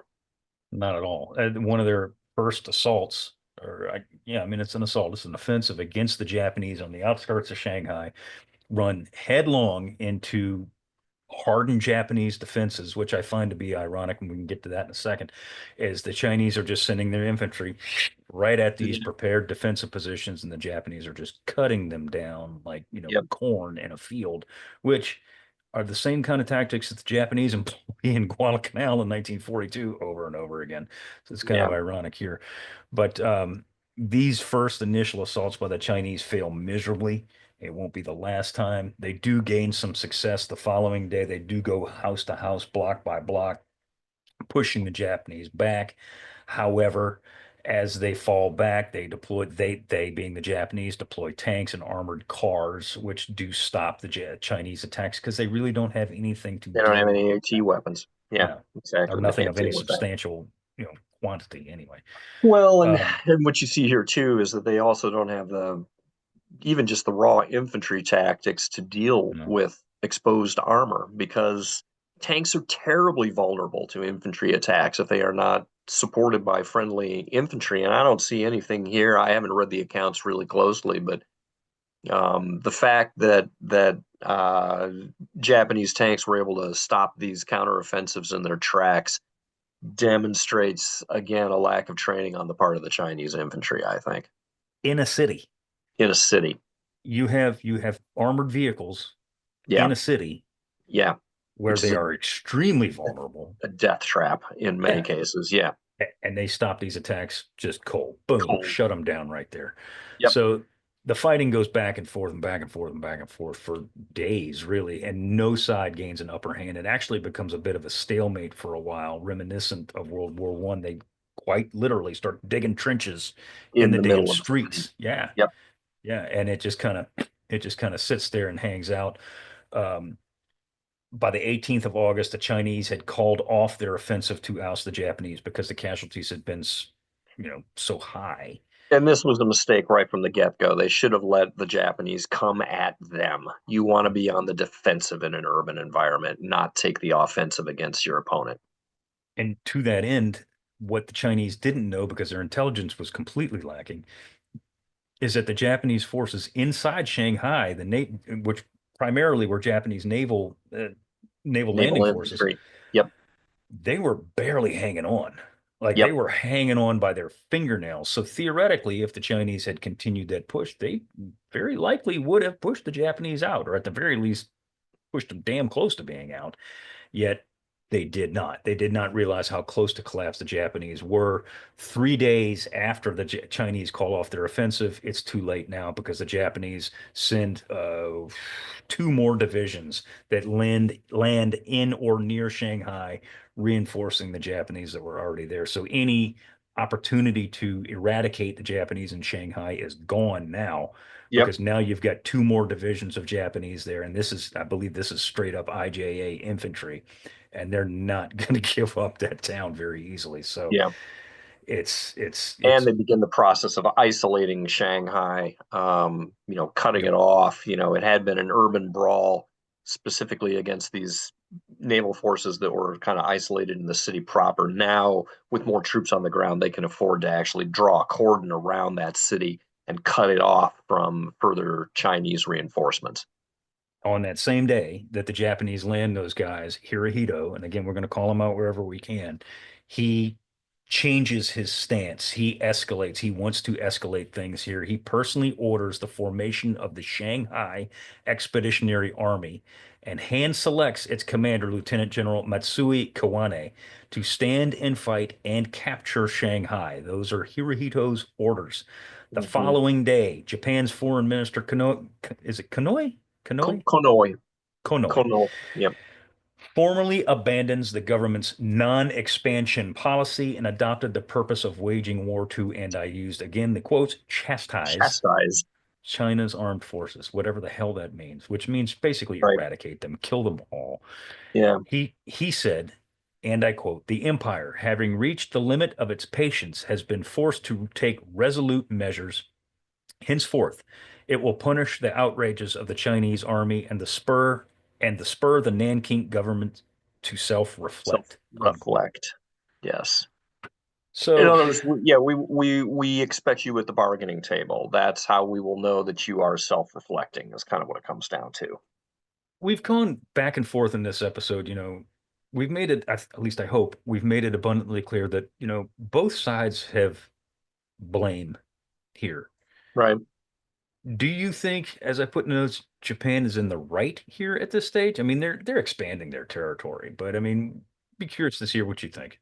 No, no, I don't think they're in the right at all. Again, you you stole Manchuria. Yeah, This yeah. is just, yeah, yet another excuse on the part of the Japanese to, grab what they think they can grab on the cheap and get away with it, because that they're facing a weak nationalist government in their eyes.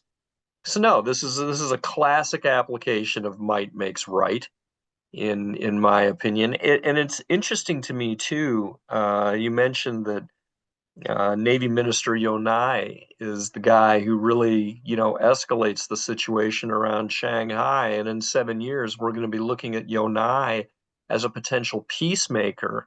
in the Big Six in the deliberations during August of 1945. So how things change, But here in 1937 in China, Yonai, I think, like a lot of the other Japanese militarists, sees an opportunity to, again, smash and grab and keep the nationalist government as weak as possible.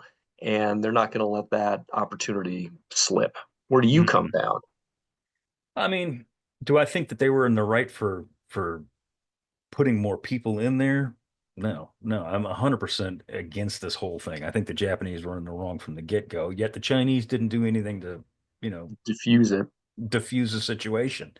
So I think both sides are to blame. And I mean, if you look at it from the Well, Japanese standpoint, it's like, well, we're in it now, right. so we might as well put both feet in and go.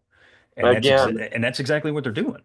this goes, yeah, okay, yes. If you if you are an expansionist, aggressive, militarist power, go big or don't go. Yeah, I that makes sense to me. But from a Chinese standpoint, they are being presented here again with yet another of the salami slice conundrums. How much bitterness can you swallow? right. You can't be pushed around anymore. And so, again, from a domestic political standpoint, I absolutely understand where Zhang is coming from at this point. It's put up or shut up. You got to do it. Yeah. And he was the one Yep. that made all the call that was like, we got to do this, we got to do this. And now, exactly to your point, put up or shut up. Here we So go. Yeah. in Japan, literally overnight, army ministers finally come to Hirohito with an actual plan. Right. And it's key to it's very important to make note here that there really hadn't been a plan. There Yeah. had not been any sort of strategic plan. Only and now do they come up and say, all right, here's what I think we ought to do. This is what it's going to take. Da, da, da, da, da, da, da, da, da, da. They Yep. insist that a major air campaign, and this is all stuff that we sit there and go, well, yeah, duh. But in 1937, this was new hot Brand new stuff. stuff. Yeah. This Yeah, is high tech. Yeah. yeah. They say a major air campaign would weaken the Chinese efforts and would destroy their logistic lines. Well, yeah, it will to a degree. The air campaign would focus on factories, facilities, vital industry, and political centers. Again, this Of hadn't which really there's, happened. yes, although you can make I the mean, you could cynical say argument. Spanish, Yeah, but well, and where are those industries in China? The vast majority of the weapons that are equipping the nationalist army are of foreign manufacture. So, if you're going to get serious here, you're going to have to start bombing Russian and German and Lee Enfield factories because that's where all the weapons are coming from.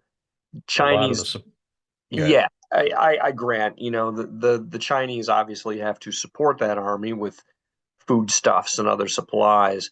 But a lot of that logistical capability, honestly, is being generated at a local level, in that this is an army that, frankly, operates on, I don't want to call it a feudal basis, but they have to forage locally in order to keep their forces in the field.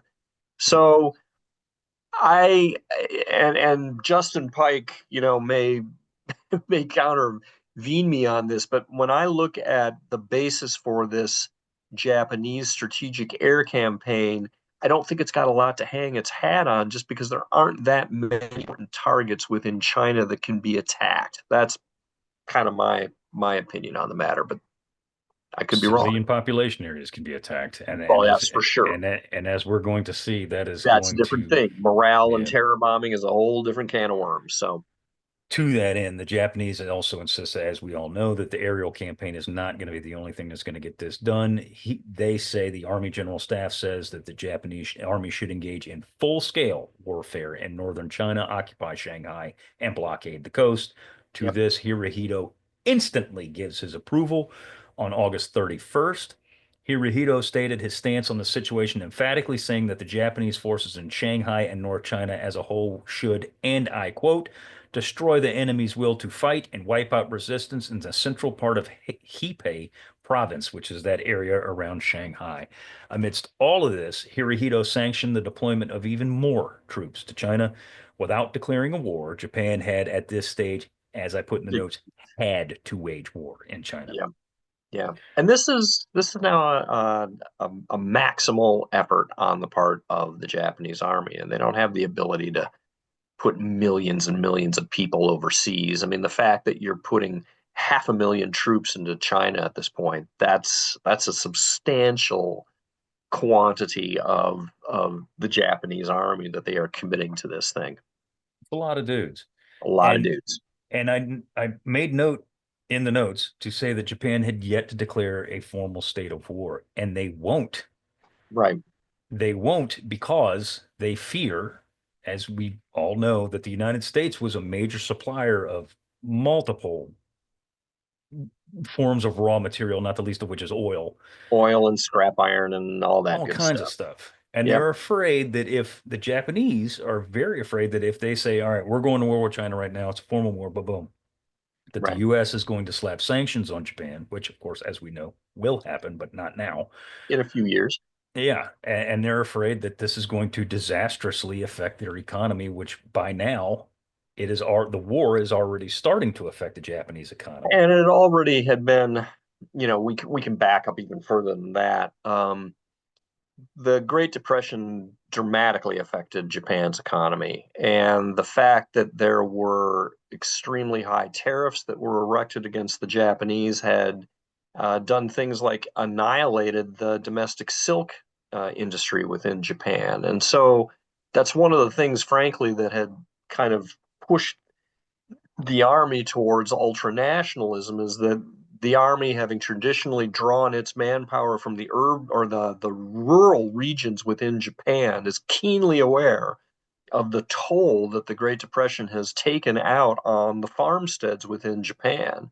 So, again, it's a real witch's brew here of toxic factors going on. But yeah, this is they are also keenly aware that if the Americans come in with sanctions, it can be really, really bad for them. Yeah, and it's only getting worse because, it's like one of those things where if you start building for war, like what Nazi Germany does in the late 1930s, mid Yep. 1930s to the late 30s, you start building for a war, and you start building tanks and planes and whatever the hell, and you don't use them. It becomes a self-fulfilling prophecy at that point. You have to. Exactly. And you Right. have to because your economy cannot maintain that Sustain sort that. of production. And if you're building 109s as opposed to refrigerators or whatever, you Right. know, it that just doesn't happen overnight. You can't change that overnight. And if your economy is based on that, you have to utilize that equipment in order Yep. to not sink. For Right. so by the end We're of committed. August, say again. No, we're committed Yeah, at oh this yeah. point. Yeah, Yeah, we, yeah. we But we have crossed the Rubicon as far as Japan is concerned. absolutely, both feet in. And so Yep. by the end of August, the reinforcements that had been mobilized in Japan begin to arrive in China in force. Two more Japanese infantry divisions arrived on site outside Shanghai and Yep. immediately began separate offensives, focusing on the Chinese flanks in and around the city. And this is exactly what you were talking about. They're trying to cut them off. And it's one of Yep. the first amphibious operations of World War II, by the way, Yeah. occur here. And the Japanese are the ones that do it. Yeah. No, it's true. And we have a tendency to sort of poo-poo their landing doctrine, but they're actually fairly good at putting dudes on boats and getting those boats onto beaches as long as those beaches are not heavily defended. So And they are they're not. yeah, they're actually quite capable of this sort of thing. And this is the beginning of what is going to be a capability that is going to serve them very good stead in about 4 years when they start unrolling their offensives against a wider set of enemies at the beginning of the broader Asia Pacific War, I guess I would say. So the Chinese counterattacks in the region almost universally fail Yep. almost every single time and result in these tremendous Chinese casualties. Yep.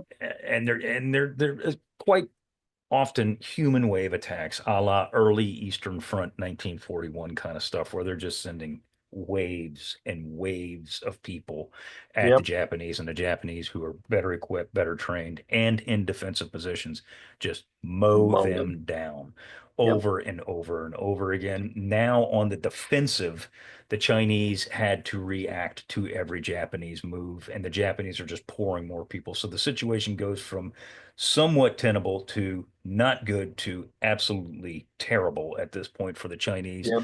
Um, the Yeah. Japanese, go. I was just intrigued, to look in the notes here that this is an enormous battle. That at the end of the day, Huge.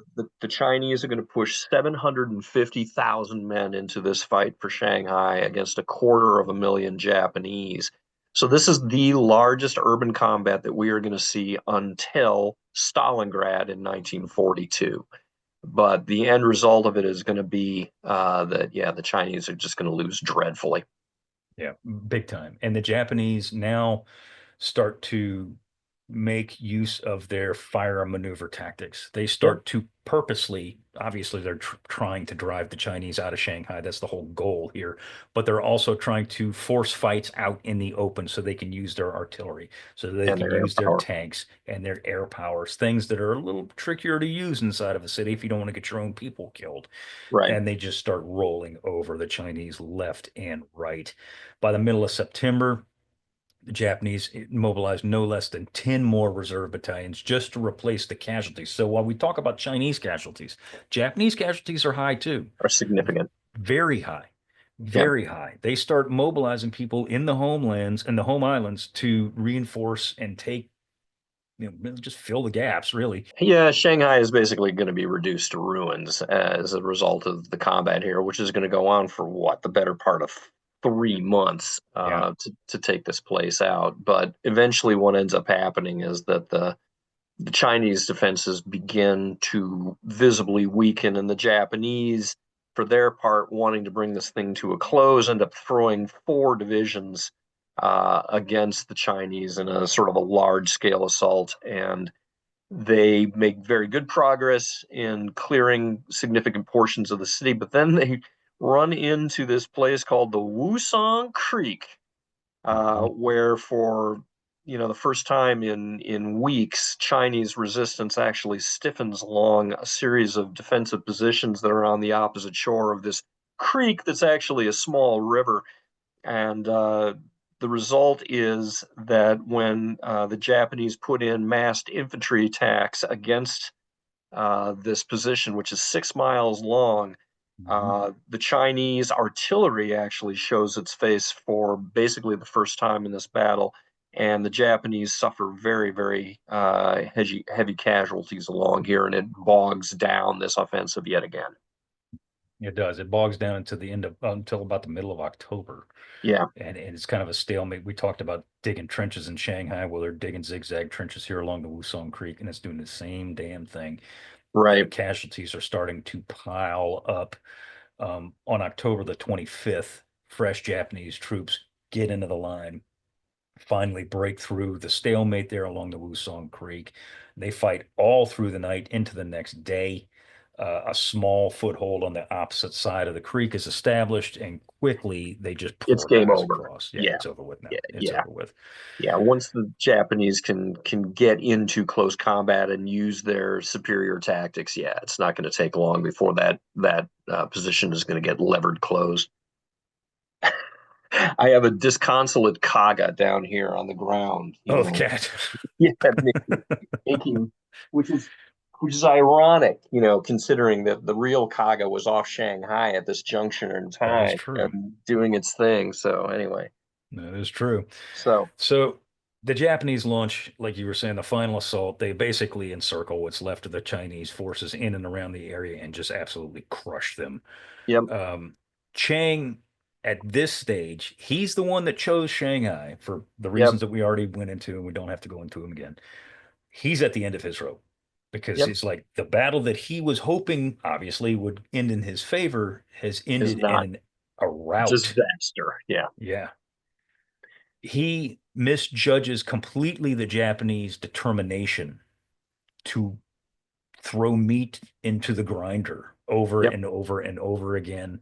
As we're going to see throughout the Pacific War, the Japanese have no problem throwing meat into the grinder.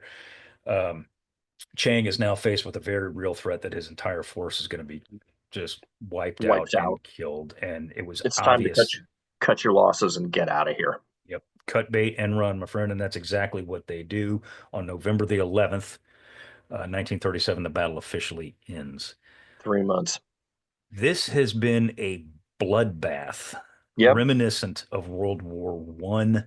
Japanese casualties numbered 40,372, with over 9,000 killed. That was the Japanese claim, however, Hmm. at that time. Post-war figures, as I put in the notes, changed that somewhat. Post-war claims as high as 11,000 Japanese killed and a further 42,000 wounded total, but it's still, it's about as clear as mud. Right. Chinese casualties, though, are absolutely staggering, and it's only going to get worse. Figures are Yep. spread out, as I put in the notes, and again, there's no, No one will ever know. no, Yeah.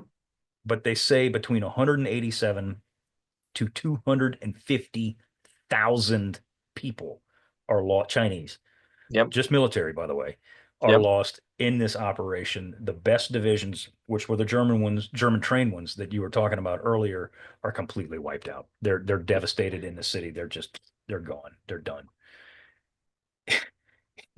Chiang later admits that the decision to fight in Shanghai is what decimated his forces and that it was a failure.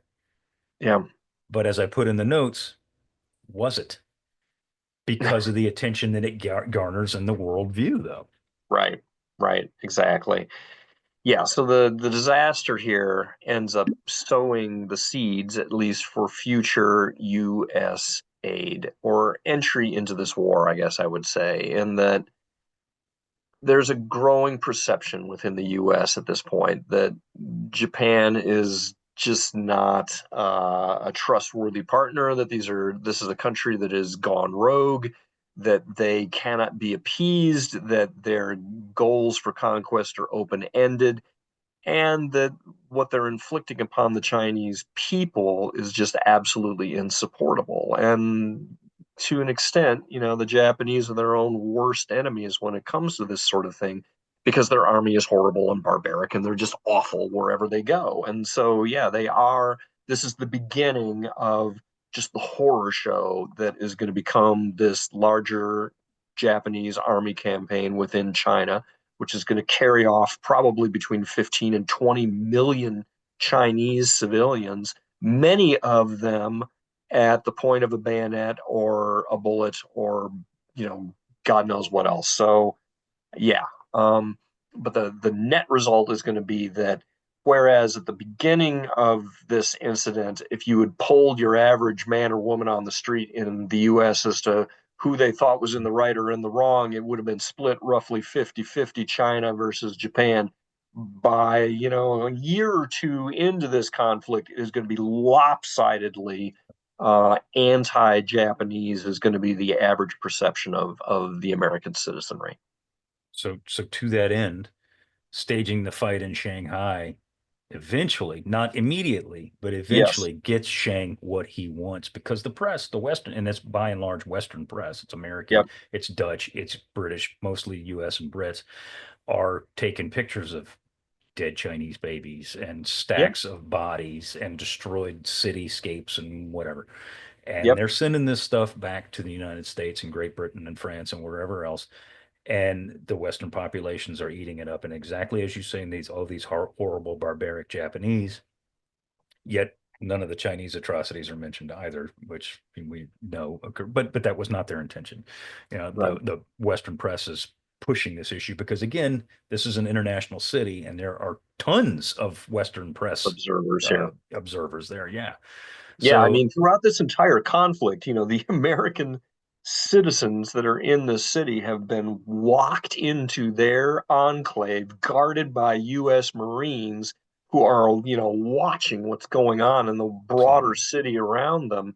And the same is true of the British and the French and the other enclaves as well. So there's already a sense getting out in the Western press is just Man, the Japanese army are just really nasty to deal with, and they do terrible things to the Chinese that they come into contact with as well. Some of the headlines in the U.S. read Shanghai grievously attacked, defense to the death, long-term resistance. British newspapers specifically spoke of the Japanese as, and I quote, wild animals hunting the remains of Shanghai for things to loot and destroy, unquote, which Is probably not inaccurate, but yeah, exactly. the Yeah, choice of terms is very, very telling yeah, here. right. Wild And animals, yeah. And that laces into this whole, this underwelling of racism that is going to burble throughout this war on both sides. But yeah, you can see it right there in black and white. So these opinions, as I put in the notes, go all the way to the top. And is for the very first time in Yep. 1937, Franklin Delano Roosevelt says, and I quote, the very foundations of civilization are seriously threatened. It seems to be unfortunately true that the epidemic of world lawlessness is spreading. And mark this well, when an epidemic of physical disease starts to spread, the community approves and joins in a quarantine of the patients in order to protect the health of the community against the spread. War is a contagion, whether declared or undeclared. That's a clear shot at the Japanese. We Hmm. are adopting measures as will minimize our risk of involvement, but we cannot have complete protection in a world of disorder in which confidence and security have broken down, unquote. So that is a shot across the bow, a verbal shot across the bow at the Japanese from FDR, and it ain't gonna be the last one either.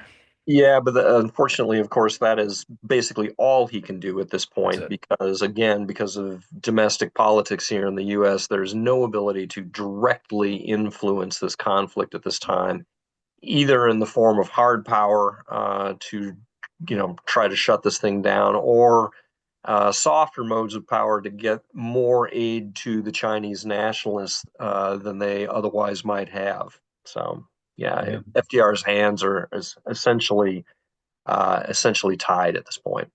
they are. And there's not a nation on earth at that stage that would have sided with China that could Yep. have done anything. Yeah. Nobody. Nobody was. Great Britain wasn't ready for war. We damn sure weren't ready. Yep. The only thing we could do was slap sanctions on them, on the Japanese, which, of course, as we know, will come later. So in Japan, though, John, the world mood is very glum about this, but in Yep. Japan, that ain't the case. Yeah. Party on.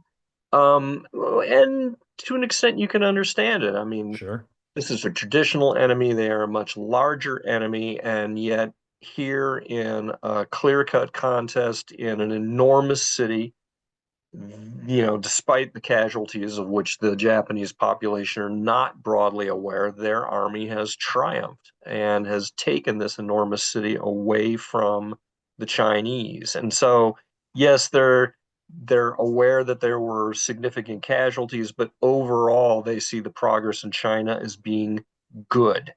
So now the question becomes for the Japanese government, okay, you've won this big victory.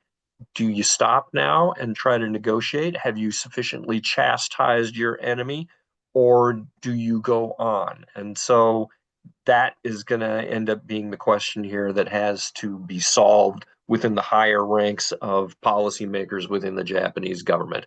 And where do you think it ends up?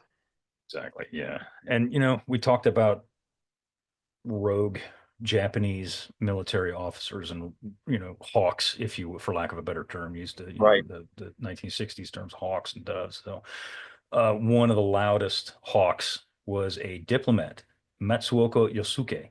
He said, and I quote, and this is telling too here. He said, and I quote, Japan is expanding. What country in its expansion era has ever failed to be trying to its neighbors? And he's referring directly to the United States. Ask the American Indian how excruciatingly trying the young United States used to be at one time. Japan's expansion, like that of America's, was as natural as the growth of a child. Only one thing stops a child from growth: death, unquote. So this is the war of words between the Japanese and the United States is kind of starting to grow here, and things, as we know, Yep. only get worse. So it was becoming, as I put in the notes, becoming very clear, ever clearer, that those inside the Japanese government had identified two specific enemies as yet unengaged, the United States and Great Britain.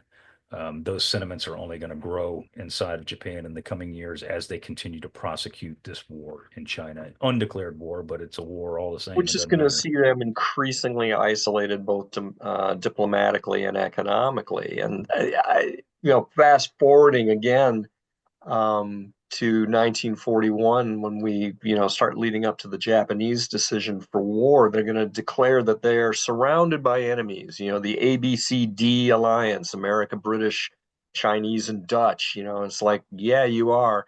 And you made all those enemies fair and square on your own recognizance. And so, it's guys like Matsuoka here who are laying the groundwork for what is eventually going to be an insoluble diplomatic problem of their own making. And Because, yeah, they just exacerbated at every single turn. And yep, then some of the things we're going to discuss in the next several weeks, uh, you know, as you say, the Japanese army was a horrible army, and some of the things that they do, specifically Nanking and places like that, yep, just it takes a negative view of something already and just and blows it up blows it to up.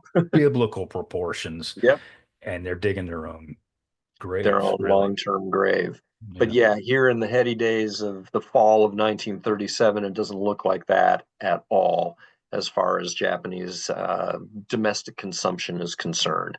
From what It does they can not. tell, China is a tottering giant with an inefficient military that just has no prayer of standing up against mainline Japanese army formations.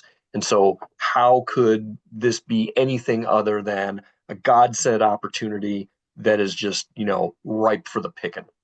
Yep. And it's amazing how much they really believe that Yeah, it was a, I don't want to say divine providence, but to a degree, that's kind it's of our what they felt. national destiny, is really what it, National destiny. again, filtered through, the lens of late term colonialism, if you will. The Japanese are seeing, here's an opportunity to grab that empire that is going to make us as a country economically self-sufficient, and we are going to be able to stand up against the hated Western powers that are hemming us all about. Yep. It only gets worse from here, folks. Exactly. Only gets worse from here. Yep. Well, John, you got anything else you want to add to this, Well, or I think we've blathered sufficiently long again, indeed, even with just indeed. two of us. Uh, I sense a trend. yeah, we need to be better at self-editing. That's what I think. I don't know. I sense a trend. Although Anyway, I can already see the comments. No, no, talk more. We can't talk no, anymore. no, there's plenty of talking. Anyway, As you say, we've used all the words. So yes, all the words. with that, we want to thank you very much for listening in on or watching our conversation. Please subscribe to the Unauthorized History of the Pacific War, wherever you receive your podcast. Give us a rating and review. We do appreciate it. If you want to see the video version of this, you can check out our YouTube channel. If you got a question or comment, which I'm sure this week you will, send us an email at unauthorizedpacificpodcast@gmail.com. Once again, my name is Seth Paridon. I want to thank you very much for listening and or watching. Bill, we're going to miss you, my brother. We No, always we will, are. but the seat will always be warm. John, bring us home. Do I have to do that now too? We'll see you again next week.